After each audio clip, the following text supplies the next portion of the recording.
خواتین و حضرات، جہانگیر کا عہد چل رہا ہے۔ ہم نے پچھلے ایپیسوڈز میں آپ کو بغاوتوں کے بارے میں بتایا تھا، نور جہان کا ذکر چل رہا تھا۔ تو نور جہان کو ہم نے جب چھوڑا ہے پچھلے ایپیسوڈ میں، تو وہ اپنے اقتدار کے عروج پر تھی، ٹاپ پر تھی۔ اس وقت کہہ سکتی تھی کہ لمن الملک الغیر انا، کہ میرے سوا یہاں کس کی حکومت ہے۔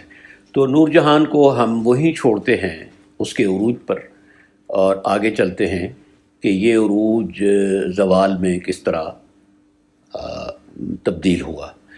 اس سے پہلے ایک اور بہت ضروری بات جو ہم آپ تک پہنچانا چاہتے ہیں، وہ یہ ہے کہ جہانگیر کے زمانے میں ایسٹ انڈیا کمپنی کا آغاز ہوا۔ وہ ایسٹ انڈیا کمپنی جس نے بعد میں پورے ہندوستان پہ قبضہ کر لیا، حکمران بن گئی۔ اس کے بعد 1857 کی جنگ آزادی میں پھر اس نے it was East India company جس نے شکست دی ہندوستان کی مشترکہ جو ہندوؤں اور مسلمانوں کی آزادی کی جدوجہد تھی۔ اور پھر اقتدار 1857 میں ڈائریکٹ کوئین کے پاس چلا گیا ایسٹ انڈیا کمپنی سے۔ تو ایسٹ انڈیا کمپنی کا آغاز جہانگیر کے عہد میں ہوا تھا۔ 1609 میں ایسٹ انڈیا کمپنی کا پہلا جو نمائندہ تھا ولیم ہاکنس، وہ جہانگیر کے دربار میں حاضر ہوا۔ اسے کوئی خاص کامیابی نہیں ملی۔ اس کی دو وجوہ تھیں۔ ایک تو یہ کہ پرتگیزی وہاں پر چھائے ہوئے تھے کورٹ پر، جس طرح کہ ہم نے آپ کو پہلے بتایا ہے کہ گوا پر جو ہندوستان کا اور آج کل کے بھارت کا بھی جنوب مغربی تقریباً حصہ بنتا ہے، یا درمیان میں وسطی جنوبی حصہ بنتا ہے ساحل مغربی ساحل پر، اس پر پرتگالیوں نے شروع سے ہی قبضہ کر لیا تھا۔ اس وقت سب سے بڑی بحری طاقت بحر ہند میں، انڈین اوشن میں پرتگالیوں ہی کی تھی۔ اچھا، اب یہاں پر المیہ یہ جنم لیتا ہے کہ ایک دفعہ کیمبے اس جگہ کا نام ہے جو آج کل کہیں بمبے کے ارد گرد ہے، وہاں پر ایک دفعہ ہمایوں آیا، اور ایک دفعہ اکبر آیا، اور ایک دفعہ بابر آیا، جہانگیر آیا۔ سمندر کو دیکھا زندگی میں، ایک دفعہ سمندر کی سیر کی، کشتیوں میں کروزنگ کی، اور اس کے بعد واپس چلے گئے۔ ان کے وین نے ان کو اجازت نہ دی فیوچر میں دیکھنے کی، مستقبل بینی ان کے ہاں بالکل نہیں تھی، اور انہوں نے بالکل نہیں سوچا کہ ان کی بحری طاقتوں یہ بحریہ کو مضبوط کریں، اپنے شپس بنائیں، اور انڈین اوشن میں جہاں پر اصولی طور پر ان کی بحریہ کا راج ہونا چاہیے تھا، انہوں نے کوئی اس سلسلے میں کام نہیں کیا، نہ کوئی پلاننگ کی، نہ ہی ان کی عقل میں یہ بات آئی۔ اور اس وقت پرتگیزی چھائے رہے۔ بعد میں کس طرح برطانیہ نے پرتگیزیوں کو شکست دی، اور پھر فرانسیسیوں کو شکست دی، اور پھر پورے برصغیر پر قبضہ کیا، یہ ایک الگ کہانی ہے۔ اس سے پہلے کہ ہم ولیم ہاکنز کے بعد جو کچھ ہوا اس کا بتائیں، یہ بتاتے چلیں کہ دو سیٹ بیک پہنچے پرتگیزیوں کو، ان کی بحری طاقت کو جہانگیر کے زمانے میں۔ ایک تو یہ کہ برطانیہ کی جو بحری بیڑا تھا اس نے ان کو شکست دی بحر ہند میں، اور دوسرا یہ کہ انہوں نے غلطی سے جس طرح وہ گھوڑا بم کو لات مارتا ہے، انہوں نے مغلوں کا ایک جہاز جو تھا، جہانگیر کی حکومت کا جو ایک جہاز تھا، شپ، اس پر قبضہ کر لیا۔ حالانکہ اس جہاز کے پاس، اس شپ کے پاس باقاعدہ اجازت نامہ تھا، پرتگیزیوں کی طرف سے ایشو ہوا کہ یہ ان کی بندرگاہ گوا کے ارد گرد پھر سکتا ہے۔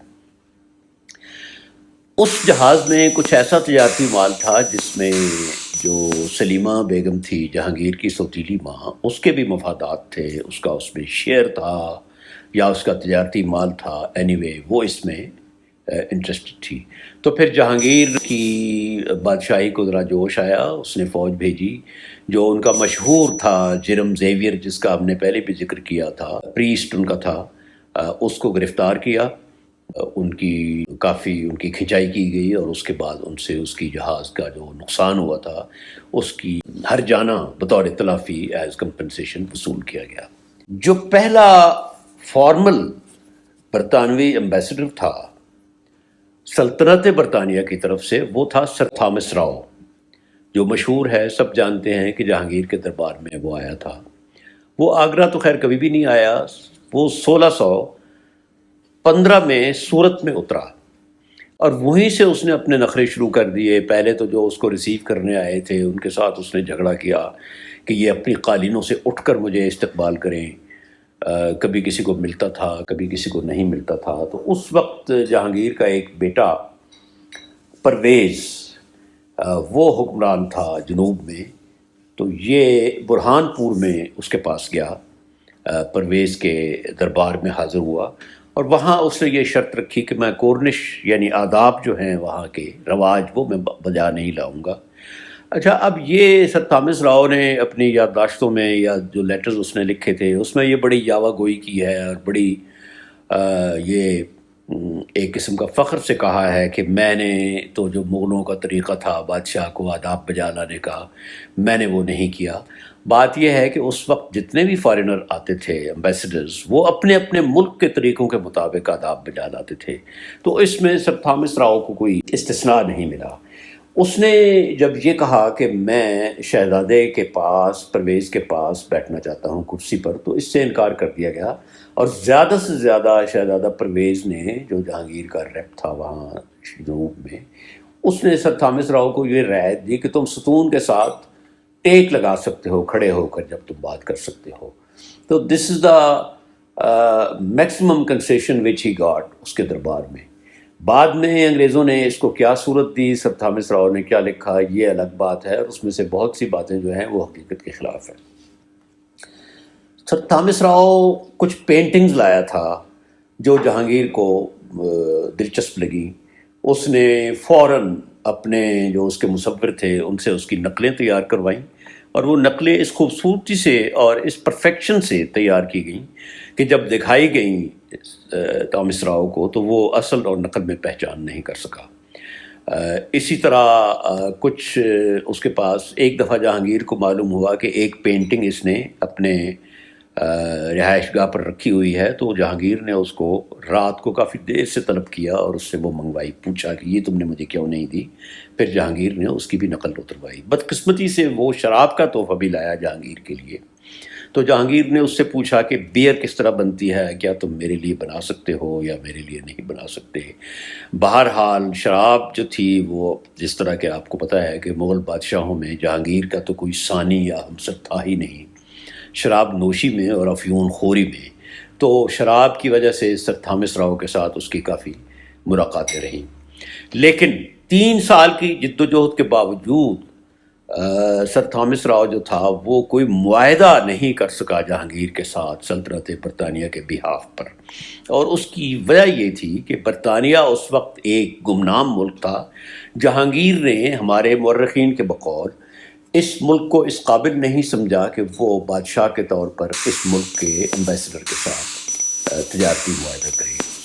زیادہ سے زیادہ جو حاصل ہو سکی بات سر تھامس راؤ کو 3 سال کی کوشش کے بعد، نیگوسیشنز کے بعد، ڈپلومیٹک ایفرٹس کے بعد، وہ یہ تھی کہ شاہ جہان اس وقت گجرات کا گورنر تھا، اس نے اسے تجارتی رعایات دیں، لیکن یہاں اب آپ کو غور و فکر کا مقام ہے کہ شاہ جہان نے 3 شرطیں لگائیں سر تھامس راؤ پر کہ انگریز تجارت کریں، ہم ان کو تجارتی مراعات دیتے ہیں، رعایت دیتے ہیں، لیکن 3 شرطیں شاہ جہان نے رکھیں۔ اگر وہ 3 شرائط بعد میں بھی مغل یا ہمارے سب کانٹیننٹ کے حکمران ان میں اتنی ہمت ہوتی کہ وہ 3 شرطیں بعد میں بھی انگریزوں سے منواتے تو صورتحال مختلف ہوتی۔ پہلی شرط یہ تھی شاہ جہان کی کہ تم پراپرٹی خریدو گے نہیں، یعنی تم جہاں بھی رہو گے یا اپنی تجارتی جو سرگرمیاں کرو گے اس کے لیے تم ہندوستان کی پراپرٹی تمہارے نام نہیں لگے گی۔ دوسری شرط یہ تھی کہ تم تعمیر کا کام نہیں کرو گے، اپنی کوئی کوٹھی، اپنا کوئی دفتر، اپنا کوئی شیڈ نہیں بناؤ گے۔ اور تیسری شرط تو بہت ہی امپورٹنٹ اور مزیدار تھی کہ تم کبھی مسلح نہیں ہوگے۔ تو یہ 3 شرطیں تھیں۔ اب آپ اگر غور کریں تو یہی 3 شرطیں ہیں جو روح ہیں کسی فارن طاقت کے غلبے کو روکنے کے لیے۔ افسوس کی بات یہ ہے کہ بعد کے جو مغل حکمران تھے کمزوری کی وجہ سے یا اپنے ویژن نہ ہونے کی وجہ سے یا آپس میں درمیان میں خانہ جنگیوں کی وجہ سے جو بھی اس کی وجود تھیں وہ یہ تینوں شرطیں فرانسیسیوں سے بھی نہ منوا سکے اور انگریزوں سے بھی نہ منوا سکے. انہوں نے اپنی تجارتی کوٹھیاں بھی بنائیں جو بعد میں قلعوں میں تبدیل ہو گئیں، مسلح بھی ہوئے اور انہوں نے اپنے کنسٹرکشن کے کام بھی کیے. تو یہ ایک مختصر محاکمہ تھا اس سلسلے میں کہ جہانگیر کے زمانے میں پرتگیزی غالب رہے، پھر ان کو تھوڑا سا زوال آیا، انگریزوں نے کس طرح ان کو بحری بیڑے کے حوالے سے شکست دی، کس طرح انہوں نے ایک دفعہ بولوں کو ناراض کیا، اور پھر کس طرح ایسٹ انڈیا کمپنی کا جو پہلا ریپ تھا ولیم ہاکنس وہ ناکام لوٹا، اور پھر سر تامس راؤ 3 سال کے قیام کے باوجود جہانگیر سے کوئی تجارتی معاہدہ ایز سچ سلطنت مغلیہ اور برطانیہ کے درمیان نہیں کرا سکا. شکریہ.